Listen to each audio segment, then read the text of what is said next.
Selamat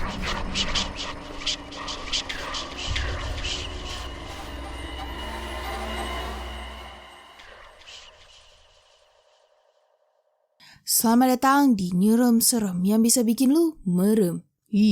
Zerem. Bersama Gina Eros atau biasa dipanggil Geros yang hobinya bacain cerita horor dari kalian. Apa kabar nih kalian semua? Semoga kalian sehat selalu ya. Oke, di Nyerem Serem kali ini kita bakal bahas lagi legenda horor lainnya di Indonesia. Yang pasti kalian udah pernah denger nih, yaitu Wewe Gombel. Tapi sebelum kita lanjut ke pembahasannya, gue mau mastiin dulu nih, kalian udah subscribe belum ke channel gue? Kalau belum, subscribe dulu, gue tunggu. Udah?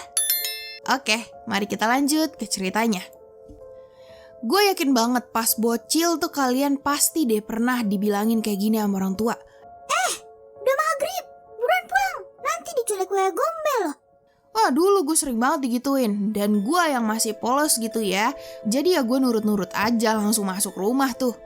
Jadi kali ini gue bakal bahas asal-usul Wewe Gombel dan kenapa sih kita selalu disuruh masuk sebelum maghrib sama orang tua dulu. Apakah ada hubungannya sama Wewe Gombel? Mari kita langsung aja. Oke, gue disclaimer dulu ya. Gue gak mau nyebutin nama dia berkali-kali. Jadi ketika gue bilang dia, maksud gue adalah si Wewe Gombel, oke? Karena gue udah kapok dah kalau misalnya nyebutin nama. Nah, dia ini sebenarnya hantu yang hits di daerah Jawa, guys. Karena namanya sendiri nih, artinya Wewe itu adalah hantu perempuan. Dan Gombel ini adalah bukit di Semarang, Jawa Tengah. Nama bukit sebenarnya Gombel tuh. Jadi sebenarnya kalau digabungin nih, Wewe Gombel itu artinya adalah hantu perempuan dari Bukit Gombel yang ada di Semarang, Jawa Tengah. Nah, kalau kita mau telusuri nih asal-usulnya, kita harus tahu nih salah satu hotel yang ada di Bukit Gombel, yaitu namanya Hotel Sky Garden.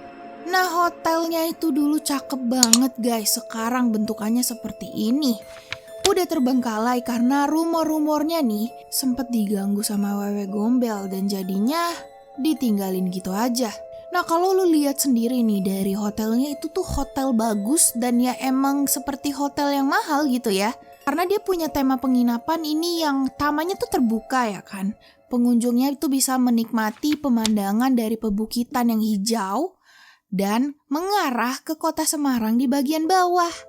Nah, kok bisa ya hotel semewah ini, sebagus ini sekarang terbengkalai? Nah, ini kabar-kabar dari warga sekitar nih, kepercayaan warga sekitar bahwa si hotel ini tuh diserang sama Wewe Gombel.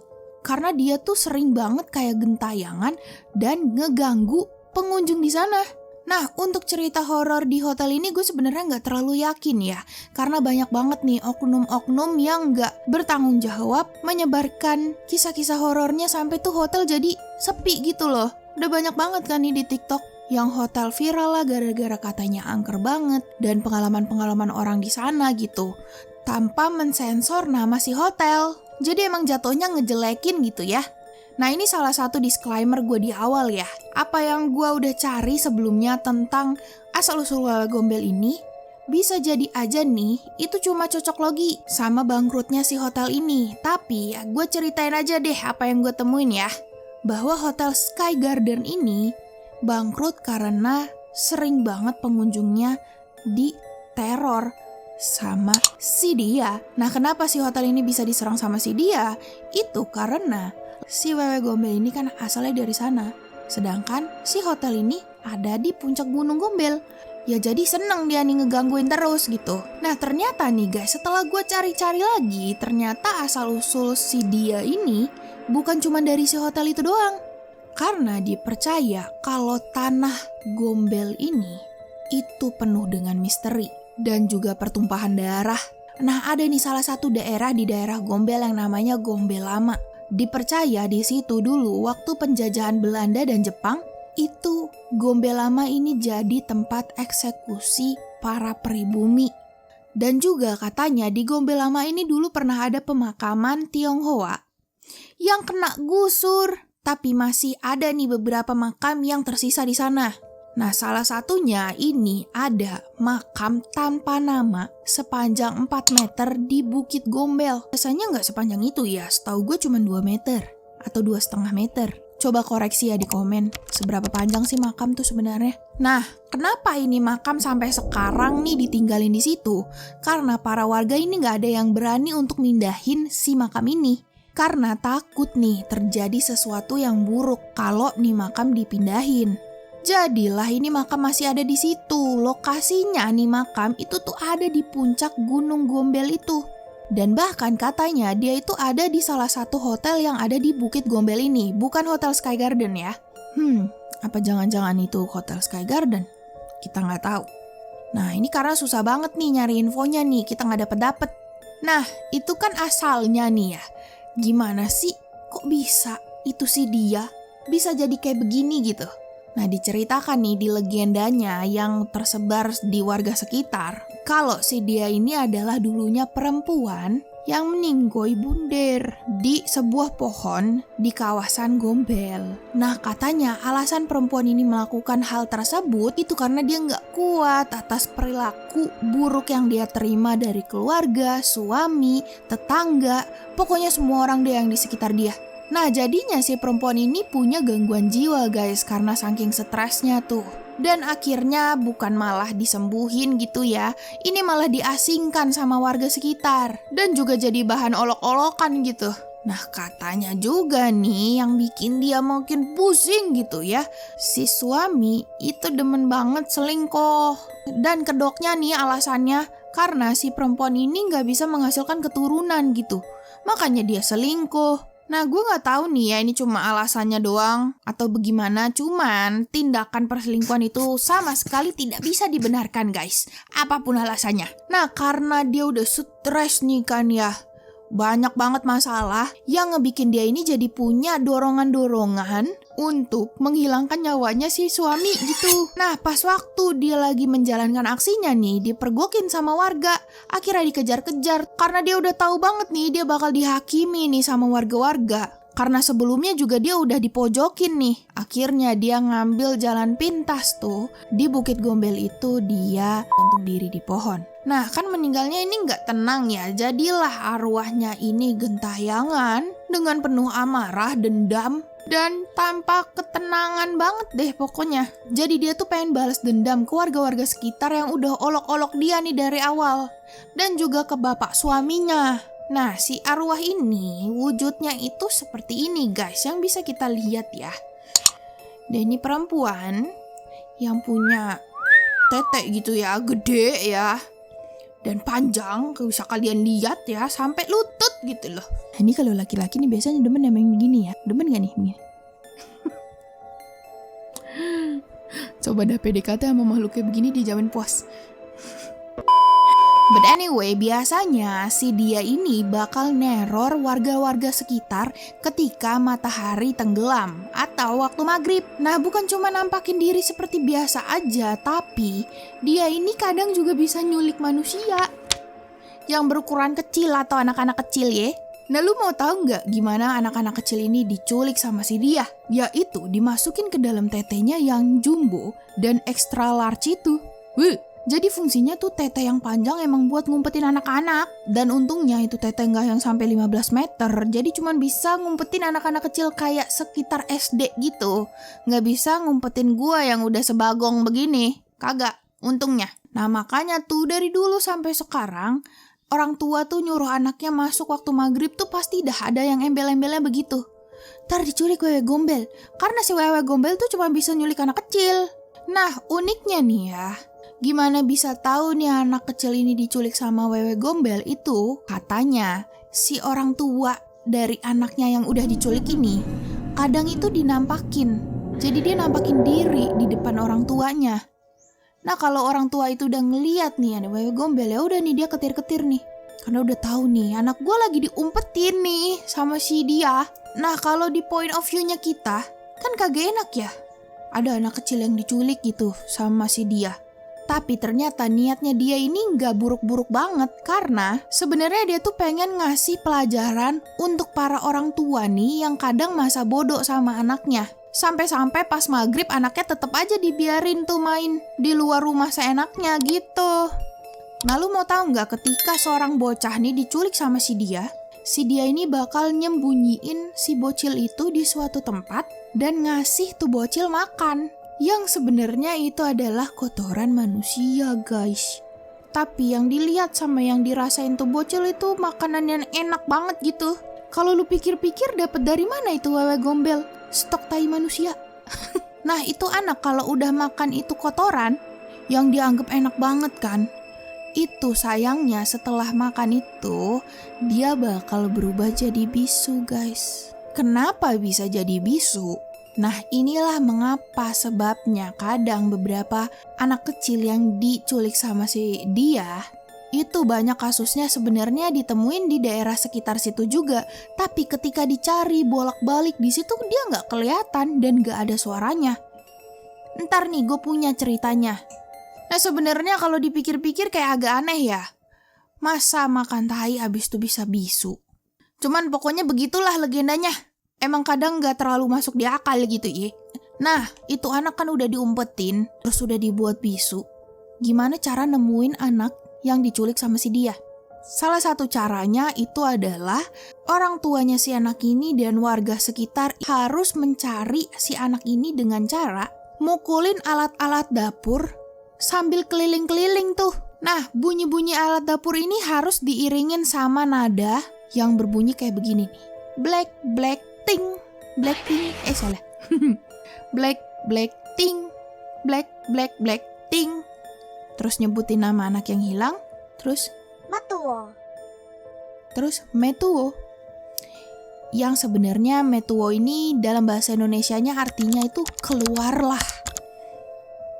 Nah, itu sebenarnya intinya sambil nyari itu anak ngetok-ngetokin alat dapur terus nyanyi gitu. Bilang keluarlah, keluarlah. Misalnya namanya siapa ya? Keluarlah Budi gitu. Ngek ngek ting. Black black ting. Black black ting. Keluarlah Budi gitu. Nah, jadi si nyanyian itu tuh semacam mantra, guys, yang kalau misalnya udah dinyanyiin dan dikelilingin itu kampung, terus ketemu sama lokasinya, itu anak yang tadinya nggak ada bisa tiba-tiba muncul gitu dalam keadaan linglung dan ya masih shock gitu. Malah ada beberapa kasus katanya sih kalau udah keluar nih dari persembunyiannya si dia, si anak ini bakal jadi bisu gitu loh guys, selamanya. Nah begitulah guys asal usul yang melatar belakangi kenapa orang tua tuh ya banyak banget yang bilang nih kalau maghrib anaknya suruh masuk karena takut diculik wewe gombel. Dan sebenarnya ini bisa dibilang salah satu mitos orang Jawa juga ya. Nah tapi mitos wewe gombel ini tuh sebenarnya nggak cuman tersebar di Semarang aja, tapi juga dia tuh bisa sampai seluruh Jawa lah pokoknya, Wonogiri, Sragen, Klanteng, Jogja, dan beberapa kota yang ada di Jawa Tengah. Yang intinya wewe gombel ini salah satu hantu seleb gitu ya, yang popularitasnya tuh sampai sekarang nggak habis-habis, nggak lekang oleh zaman dan juga teknologi gitu ya. Buktinya gue sekarang masih ngebahas wewe gombel. Nah kita lanjut ke kisah misterinya nih. Ini sebenarnya sempat gue bacain di TikTok gue dan videonya itu sampai 8 juta views. Jadi ceritanya gini guys, yang ngirimin cerita ke gue nih, dia ngomong kalau waktu dia kecil zaman SD itu ada berita yang bener-bener geger waktu itu, dimana anak kecil ini ditemuin setelah diumpetin sama wewe gombel selama 3 hari. Jadi ceritanya gini, si anak kecil ini maghrib itu masih main berdua sama temennya, dan lebih parahnya dia ini main petak umpet. Nah sedangkan petak umpet itu salah satu permainan yang terlarang untuk dimainin saat maghrib dan juga malam. Nah si anak yang diculik ini itu maksa temen-temennya yang berdua ini untuk ikutan main. Pertamanya dia jaga, sedangkan 2 temennya itu ngumpet. Nah udah tuh dia hitungkan 1, 2, 3 sampai 10. Temennya ngumpet, dia cari. Dia itu main di sekitar pinggir kali gitu guys, yang di antara kalinya itu ada kayak hutan bambu. Nah waktu dia mencari teman-temannya itu masih menjelang maghrib banget nih guys, kayak udah 5 menit sebelum maghrib. Akhirnya dia cari-cari nih, dia sampai panggil-panggil kok kagak ada nih temennya. Awalnya dia mikir, wah hebat juga nih temen gue ngumpet. Tapi Maghrib udah tiba. Makin panik lah nih dia, temen gue gak ketemu-ketemu. Sampai akhirnya dia nyari temennya itu ke hutan bambu itu. Dia masukin itu hutan, dia panggil-panggil, tapi kok gak ada. Sedangkan waktu udah lewat maghrib, azan sudah selesai. Akhirnya dia mikir nih, kayaknya temen gue ini ninggalin gue nih. Balik kali mereka tuh. Ya udahlah, dia memutuskan untuk pulang ke arah balik, keluar dari hutan bambu itu. Tapi ketika dia telusuri makin lama kok dia nggak keluar nih dari hutan bambu. Makin panik, akhirnya dia udah manggil mama. Dan nama temennya juga nih, gak ada yang nyaut sama sekali. Dan di situ kondisinya hari itu udah gelap banget. Pokoknya dia udah panik, dia udah capek juga, dia udah capek teriak-teriak, capek jalan. Akhirnya dia memutuskan untuk duduk sebentar di bawah pohon bambu itu. Ketiduran lah dia. Nah, waktu kebangun itu dia udah denger suara mamanya nih manggil-manggil namanya sambil kayak nangis gitu loh. Dia berusaha teriak nih, tapi kok kayak suaranya tuh gak bisa didengar sama orang sekitar yang lagi nyariin dia. Sampai bener-bener dia yakin kalau itu mamanya karena dia lihat sendiri mamanya udah ada di deket dia. Dia teriak manggilin mamanya tuh kayak gak denger, kayak gak ngeliat dia juga. Sampailah itu mamanya muter-muter di sekeliling dia. Dan mamanya tuh udah bener-bener desperate banget, dia sampai nangis berdoa kayak, ya Allah tolonglah anak saya, ya Allah kembalikan, selamatkan. Dan ketika berdoa itu tiba-tiba aja nih anaknya si bocil ini teriak kan, mama. Dari awal tuh dia teriak mama. Tapi kali ini kedengeran sama tuh mamanya. Pas kedengeran langsung lari mamanya nyari itu asal suara dari mana. Dilihat anaknya itu ada di pohon mangga gede yang dari tadi emang mamanya nyariin di daerah situ. Dipeluk lah itu dia. Terus nangis tuh mamanya. Mamanya ngomong, kamu dari mana nak? 3 hari kamu gak pulang, kamu ngapain di sini? Lah si bocah ini kon bingung ya. Gue di sini kayaknya barusan tadi ketiduran bentar doang, gak berasa apa-apa. Akhirnya ya dia coba diem aja. Dan itu jadi salah satu berita yang waktu itu hits, diceritakan sama salah satu pengirim cerita ke gue. Nah begitulah guys, asal usul Wewe Gombel dan cerita mistisnya nih. Menurut kalian udah merinding belum? Kalau gue sih lumayan, tapi gak begitu ya. Karena emang nyerem-serem kali ini lebih kayak edukasi gitu ya, seputar hantu-hantu di Indonesia. Kalau kalian pengen gue bahas salah satu legenda yang ada di Indonesia dan bahkan pengen yang ada di luar negeri, coba deh tulis di komen. Bisa aja menarik dan gue bahas di video selanjutnya. Ya udah begitu aja guys, gue gak terlalu merinding sih. Kalian udah merinding belum? Kalau kalian suka video ini, like dan subscribe channel gue. Juga komen nih bagian mana yang bikin lu merinding. Yaudah guys, segitu aja. Bye-bye. Subscribe dan nyalain notifikasi buat dapetin konten horor lainnya.